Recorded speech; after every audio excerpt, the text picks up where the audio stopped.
Hi friends, అందరు ఎలా ఉన్నారు? మేమైతే బాగున్నామండి. మీరు కూడా బాగుండాలని కోరుకుంటున్నాము. ఎండలు అయితే మస్తు కొడుతున్నాయి కదండి. ఎంత తొందర లేచి పని చేసుకుందామన్నా మా పాప నాతో పాటే లేస్తుంది. 9 months రన్నింగ్ కదా అండి. బెడ్ మించి ఇప్పటికీ 2 సార్లు పడ్డది. ఇక మా సార్ అయితే నన్ను మస్తు తిడుతుండు, ఏం చూసుకుంటున్నావు పిల్లలని. మా బాబుని అయితే స్కూల్కి పంపించేశానండి. అన్నం కూర వండి పంపించేశాను. ఎండలు అయితే బాగా కొడుతున్నాయి కదండి. ఎండలకి వేడికి మా పిల్లలకైతే చెమటకాయ బాగా అయిపోయింది. మస్తు మండుతుందని ఏడుస్తున్నారు. పొద్దున సాయంత్రం స్నానం చేసినా కూడా వాళ్ళు కొంచెం కూడా నిమ్మట్టుగా ఉండట్లేదు.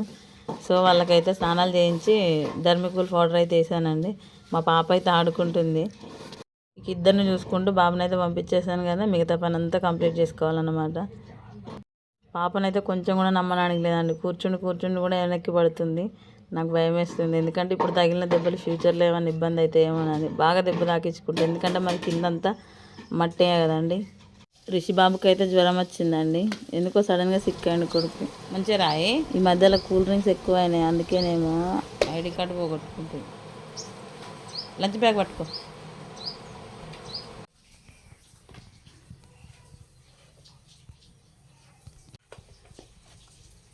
తింటానవా? మంచిగా దగ్గుతాను. నువ్వు కూడా చెల్లమ్మ లెక్క పౌడర్ వేసుకోరాదు. ఏనా? ఎందుకు? అయ్యో రిషి,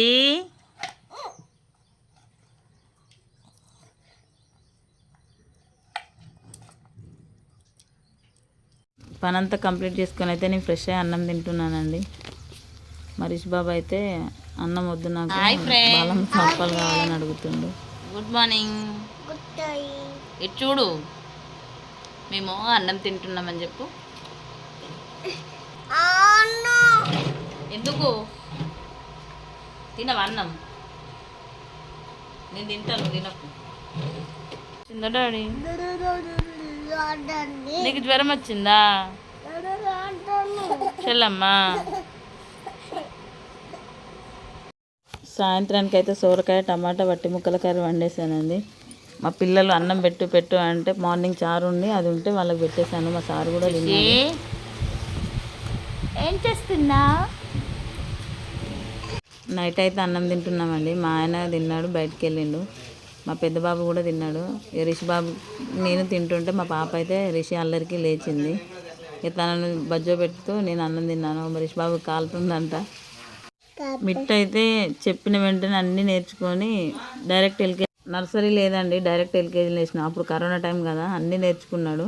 చెప్పిన వెంటనే అన్నీ నేర్చుకున్నాడండి, ఏం విసిగించలేదు. మా చిన్న బాబు అయితే బాగా సతాయిస్తుండు, అస్సలు ఏం నేర్చుకోవట్లేదు. స్లేట్ పెన్సిల్ కూడా పట్టుకోరావట్లేదు. పలక బల్బం ఇస్తే నాకు జ్వరం వస్తుంది, నాకు నిద్ర వస్తుంది, నాకు చైన్ వస్తుంది అని సిల్లి రీజన్స్ చెప్తూ ఏడుస్తుండండి. బాధ వేస్తుంది. అసలు ఏం చేస్తాడో ఏమో. ఎలాగో అలాగే ఈ సమ్మర్ అంతా ఆల్ఫాబెట్స్ అయితే నేర్పించాలండి. ట్రై చేస్తున్నా. మీ ఇంట్లో కూడా చిన్నపిల్లలు ఇలాగే చేస్తున్నారా? మా పిల్లలతో అయితే మామూలుగా ఉండదండి. అందులో మా రిషి బాబు అయితే చాలా అల్లరి. బట్ నేను అంత ఇబ్బంది ఏం పడను, కానీ వాళ్ళని చూసుకుంటూ పాపను చూసుకోవడం కొంచెం ఇబ్బంది అవుతుంది. ఎందుకంటే పాప సరిగ్గా కూర్చోవట్లేదు, వెంటనే కూర్చున్న వెంటనే పడుతుంది. మా వీడియో కనుక మీకు నచ్చినట్లయితే లైక్ చేయండి.